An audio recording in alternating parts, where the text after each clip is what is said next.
And thank you everybody for joining us for this webinar. We released GVERSE Geophysics last month, and we've already had a webinar that gives you the highlights of the new package. If you haven't seen that, a recording is available on our website, and Umar will share the links with you at the end of the session. Before we start, just a quick overview. GVERSE Geophysics is the new seismic interpretation package for geographics. It is replacing SeisVision as the seismic interpretation tool, and the key feature that we've introduced in this first release is our new 3D visualization and interpretation environment. Today, I'm going to show you how you can take our very powerful 3D engine and use its capabilities to pick your horizons and faults more efficiently and more accurately. The first thing I want to tell you is where to find everything. The new 3D module for GVERSE Geophysics, which I have open here, has a very intuitive ribbon-based design. And we have two permanent tabs up here for horizons and faults. This is pretty much everything to do with horizons and faults can be found in these two tabs. You can create new horizons or manage existing ones. You can set the active horizon, choose from a variety of different picking modes, run the auto trackers. Basically, anything you need as far as horizons are concerned can be found in the Horizons tab. Similarly, for faults, create and manage your faults, set the active fault, choose your pick modes from the faults tab in the ribbon. Okay, so now let's try and pick a horizon. And I'm going to start from step one, trying first to find which interface to mark. So I have a seismic section open, and let's say I want to pick an interface called MFS4. As it happens, I have wells in this data set where the MFS4 formation has been marked, and I can add these wells to my scene and find the interface on the seismic with the help of my well. To find a well that I need, I can use my existing well-based filters. These filters define a criteria and then query the database to find wells that match that criteria. I'm going to run the wells with formation tops query, and that will return all wells that have formation information available in them. So I'm just going to run this query, and it's going to give me a list of all the wells in my interpretation that have some sort of formation information associated with them. So let's add one of these wells to my scene. I'm going to click OK, and that well is going to pop up in my view. Now, if I rotate my scene a little bit, you'll see that the well is a little further away from the section. So I want to move my section so that intersects directly with the well. So I can grab this section, I can move it forward until it is exactly intersecting with the well. And now you can see, if I zoom in to this particular well, you can see that the section now lies directly on top of the well, and I can see the well bore on the well section here. Now, by default, when I add a well, I get this well symbol and a well bore.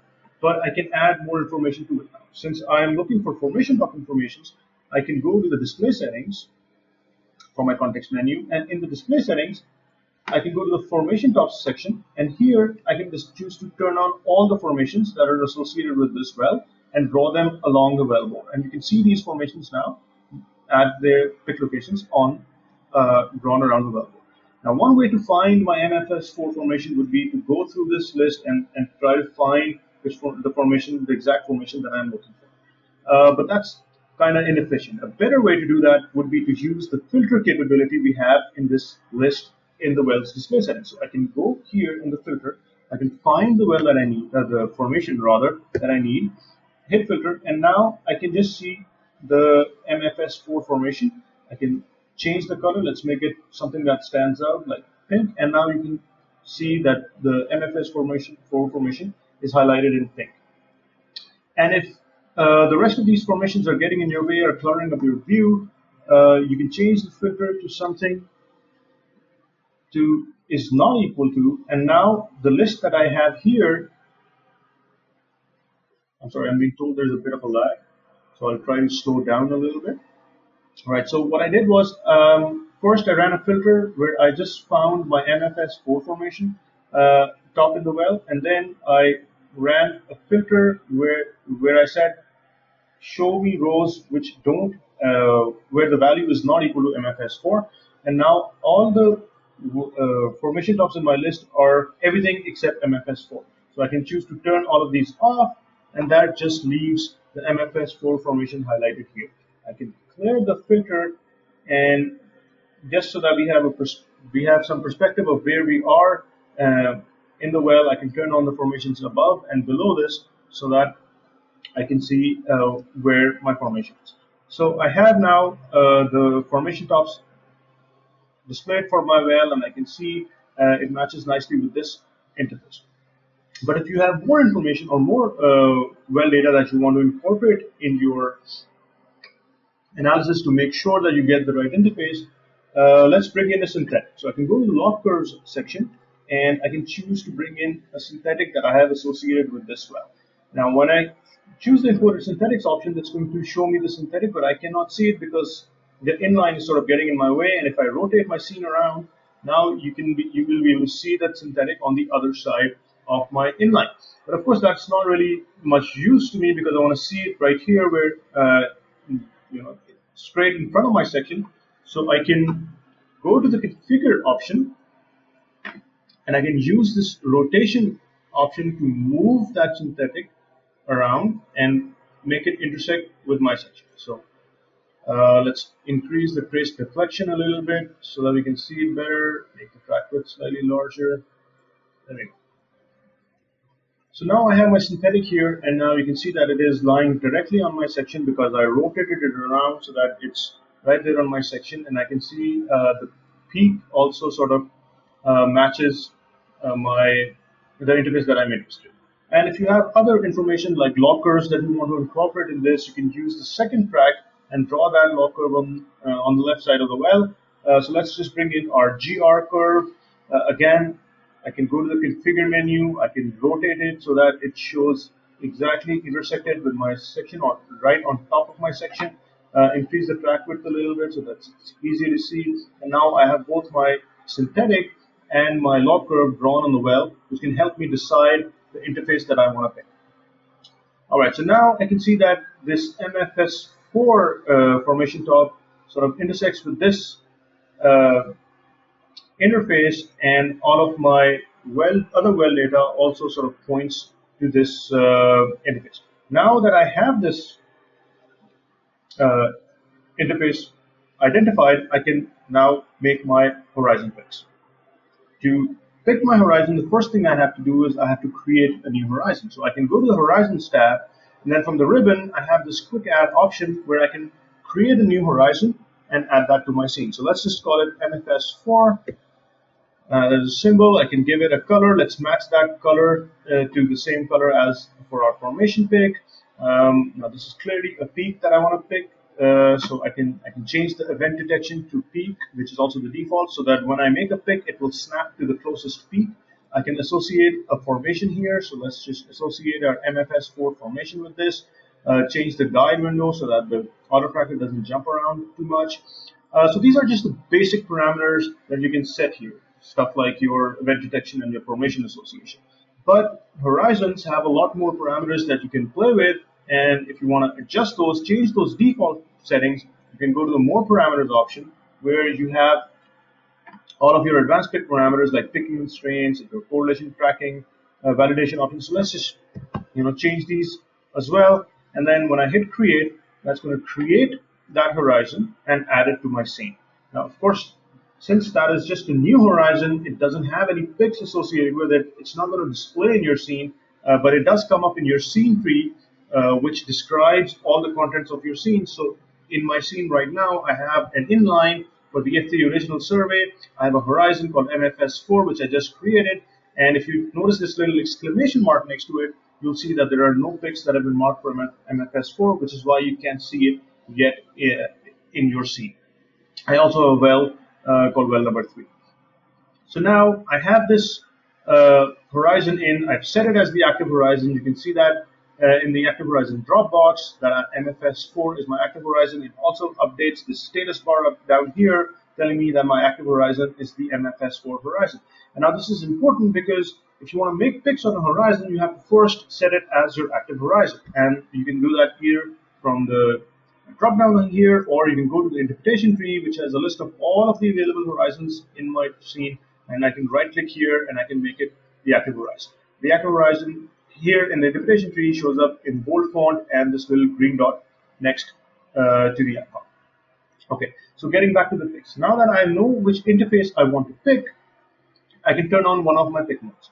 So I'm going to start with a 2D pick mode, and I'm just going to click on this interface, and that's going to run the auto tracker on this section only. So this is a 2D auto tracker, and that's going to mark my pick along this section. And I can move my camera around to see how my tracker is done. And you can see that it's sort of picked up here and then it's stopped. And if you wanted to continue picking, if you think that the tracker shouldn't have stopped here and should have actually gone ahead and picked this part of the interface as well, you can just, keeping yourself in the 2D auto pick mode, you can click here and that's going to now pick this interface as well. And if you made this pick in mistake, if you don't want to make this pick, you can go to the erase option, choose the drag eraser, and then drag along the path which the picks that you don't want, and that's going to remove the picks that you just made. And we can also look at the other side here and see if our tracker did an okay job. And as I move my camera, you can see it's done a pretty good, decent job of picking that interface, except here where it had to make a decision whether to go follow this path or this path. And the tracker obviously chose the interface, the bottom interface. But if you want to make it the above one, you can choose one of the manual pick modes and just trace a line here, and that's not then going to snap your picks according to that. And if you want to be even more if you don't want it to snap anymore, it's really noisy data, for example, and you want to go straight through it, you can click on this ignore event detection flag, and you can just trace your picks, and that's going to now it's not going to snap anymore, and it's going to follow exactly the pick path that I created using my maps.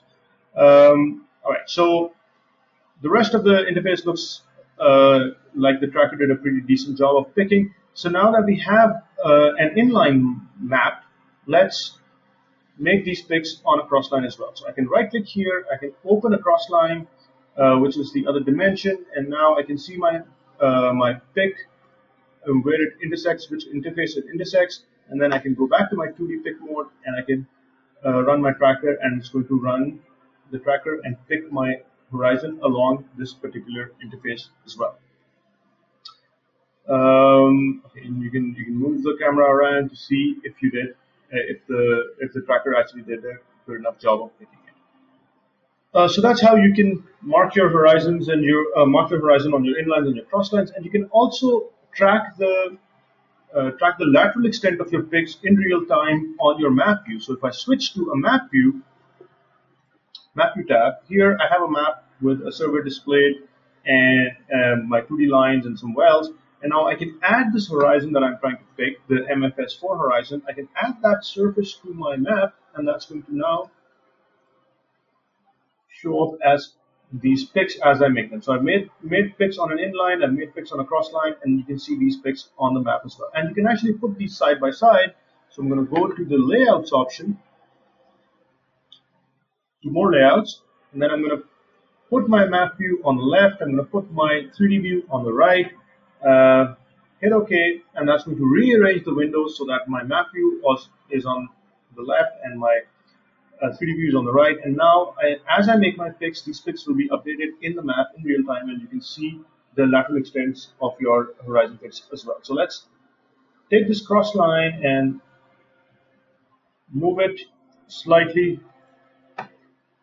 Let's jump it forward, maybe 30 traces, zoom in a little bit, and pick along this interface. Turn on my 2D pick mode again. Pick here. Picks are going to show up. You can see them here. So and the map has also been updated with these new picks that I made. Similarly, I can take my inline, I can drag it to a new location. Zoom in here a little bit. Select the interface that I want to pick, and that's going to run the auto tracker on this new inline and update my map and my picks in the 3D view as well. And these are all my seed picks. So now you can see a grid sort of starting to take shape. I have picks on a few inlines, some cross lines, and if you think you have enough seed picks, you can then run the auto tracker and try to let the 3D auto pick do its business and create sort of make those picks across your survey. So I'm just going to go to the 3D auto pick menu, hit correlate, and now it's going to run the auto tracker for all traces in the survey using the picks that I created as my seed picks and create a surface for me. And you can see that here updated both on the map view and the 3D. All right, so once you have your surface, you can see that it's done a fairly decent job of picking this horizon on the west side, but on the east it's got some pretty big holes. That's because we set some of the advanced parameters pretty tightly so that we have pretty high confidence in the picks that we have already made here. And now if you want to isolate areas and then change your picking parameters for those particular areas, what you can do is you can go to the map view and then from the horizons tab you can choose either a rectangle or a polygon. Let's choose a polygon, create a surface, create a polygon, and then now when I run my auto tracker, that's going to limit the picks only to this area that I've just created. And I'm going to change some of the properties for my horizon. So I go to my properties, go to the advanced parameters. Let's say I'm going to change this minimum validation threshold, make it maybe 50, change the validation radius to 2. And now when I run my auto tracker, correlate, now it's going to limit itself to this polygon that I created, and it's going to use those new parameters to fill in more of those gaps because I sort of loosened the tracking criteria. And if I zoom in my 3D view and if I look at the picks in the 3D view, you can see that it's still done a fairly decent job, and there are still some missing areas. So you can go in to your horizon properties again, change those parameters, and run the auto tracker again for that area to get even better results.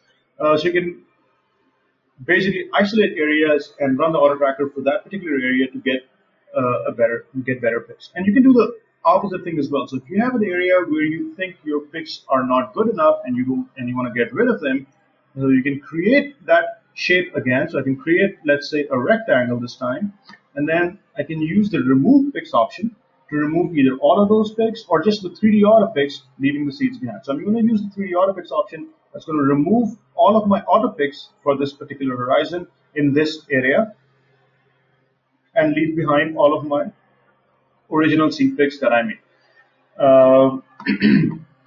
So you can edit areas of your horizon directly from the map as well. And you can also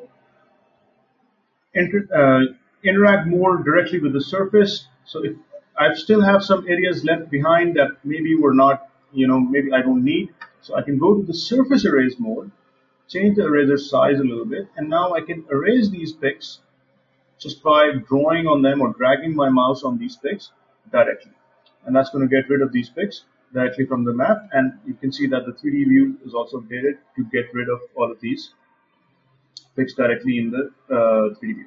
And you can use this surface erase tool directly in the 3D view as well. So I can move this eraser on my 3D view surface, and that's going to get rid of all of these picks as I move my mouse in the surface. So if you have any areas that are obviously incorrect and you want to get rid of, you can use the surface erase tool. You can also isolate areas to remove picks or limit your tracking in those areas as well.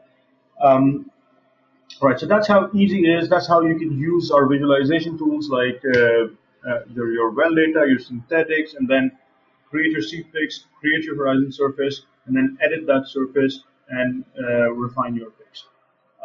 Same thing for faults. You can also create faults, pick faults. I'm just going to open a session which I have set up already so that we don't have to waste time looking for a fault to pick. All right, so in this 3D view, I have a probe with the data displayed on all 6 sides of it, and I have a fault in here that I want to pick for you guys. The first thing I'm going to do is I'm going to just stretch it a little bit so that you can maybe see it more in a better way vertically. All right, so a fault is not very obvious in this in the amplitude data. Maybe you can see this stuff here that looks like a fault, but if I have semblance data available in this interpretation, then I can use that in combination with my amplitude data to make it a much easier time picking my faults. So I can go to the display settings again for this probe, enable co-blending, and from the blending parameters, I can choose semblance as the overlay version. And what this is going to do is it's going to put my overlay as semblance and my base as my amplitude data. And when I use this slider, I take it to 100, I can just see my semblance data, and I can see this sort of a fault that I want to map. Or I take it to 0, I can just see my amplitude data. The fault is still visible here, but it's not as clear as was in the semblance data. So I can put this slider somewhere in between, and that gives me a blend of my amplitude data and my semblance data.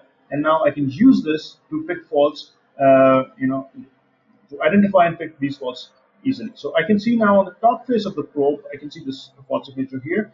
Let me also add a horizon in here. I'm just going to add the top forest horizon. And on this horizon, I'm going to drape data from the semblance volume. So I can change the display type to custom version, and then from the display settings, I can choose the semblance version here. And that's going to, let's change the color palette to grayscale. And that's now going to show me data from my semblance volume draped on top of my horizon. I'm just going to hide this probe for a second.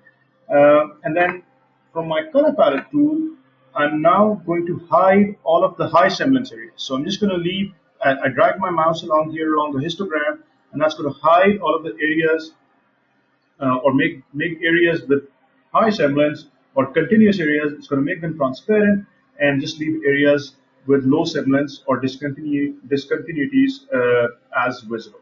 Now, of course, this is now very easy to see in a black background. So I'm going to change the background color to white so that this stands out a little bit. Now you can see all of these features of low semblance that are visible on your horizon surface. Now, if I turn back my probe on, which has a blend of amplitude data and semblance data displayed on it, I can change the side of the probe and maybe see where the feature that I'm interested in this particular fault, how it is expressed on the horizon that I just added. And you can see that this is the expression of that horizon in visible on my horizon in the partial transparency mode. So now I can start to make my fix. So first I can move this maybe slightly up so I can see where the fault actually starts to die down a little bit, and then this looks like a pretty good spot, and then I can start making my fix. To do that, I go to the faults option. I could create a new fault, but what I'm going to do instead is I'm going to use the unassigned fault and mark my fault sticks and in the unassigned, and then later assign them to a new fault. So I just make the unassigned fault my active fault, turn on my pick mode, and then I can start tracing this fault trace right on the top face of my probe. And that's my fault stick here. Now I can adjust the probe face. I can move this down a little bit, and then continue marking my fault.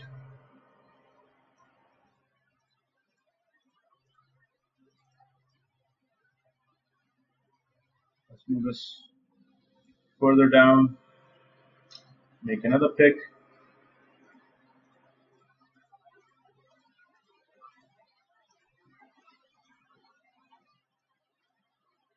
I can also mark this fault on the sides of my probe, so I can just sort of follow this fault here, rotate this scene so that I can get below the horizon that I have displayed.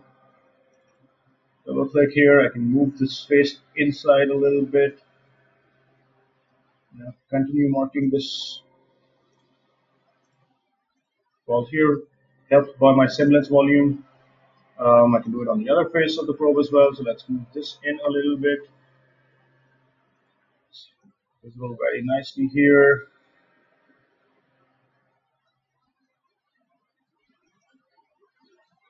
Move this in. So I can continue marking this on all faces of the probe and get my fault segments from my fault. All right, so I think that's enough picture. And if I hide this probe from view temporarily, let's hide the horizon as well. And now you can see these fault sticks hanging in the air and sort of looking like a fault surface that you have. Now, but they don't create a surface because these are all unassigned faults. So I'm still picking an unassigned fault. So I need to take all of these fault segments and then assign them to a fault. So I'm going to create a new fault first. I'm just going to call it F1, give it a different color. I'm not going to set it as the active, but I am going to add it to my scene. When I hit create, that's going to add this fault F1 that I just created into my scene. But since I don't have any picks for it yet, can't really see it. And to assign picks to it, I can go to the properties for the fault, go to the fault segments dialog. Here, I have all of the faults in my interpretation available here, and all of the segments associated with each fault also available here. So my F1 fault, which I just created, has no segments, but my unassigned fault, where I picked like 6 or 7 segments, has all of those segments listed here. I can select these segments and reassign them to my new fault, which I am calling F1. I hit reassign, asks for confirmation, and then it creates that fault surface for fault F1. And you can see all of those segments are now available in my fault surface. If you're not, if you see a fault segment that you want to maybe fix, you're not very happy with this particular pick, for example, you can right click here, you can go to edit fault segment. That's going to add a section here where you can then move these picks to whatever location you want them to. So you can edit your fault picks directly in the section. That you can then sort of, if you're done with this, you can right click on the segment. You can move this section on which you were editing this fault on to the next section. That's going to jump to the next fault, and you can maybe add another fault node here, move that around, or you can remove a fault node completely from the scene. You can also select a segment, right click it, and remove the entire fault segment from your fault as well. Right, so you have your fault surface. You can see the surface here, and you can also switch this to the on section only mode, where this is now visible only as an intersection with your seismic, and you can see how it interacts with your seismic as well. Let me turn on my horizon as well. I'm going to change that back to time. Use the default palette on it, and now you can see, change this to a surface, and you can see how your horizon and your fault also interact with each other. So that's how you can use the co-blending available. You can use co-blending. You can drape data on your horizons and then display them in your scene and use that to guide your fault interpretation. So that's basically all I have for you in terms of horizon and fault interpretation.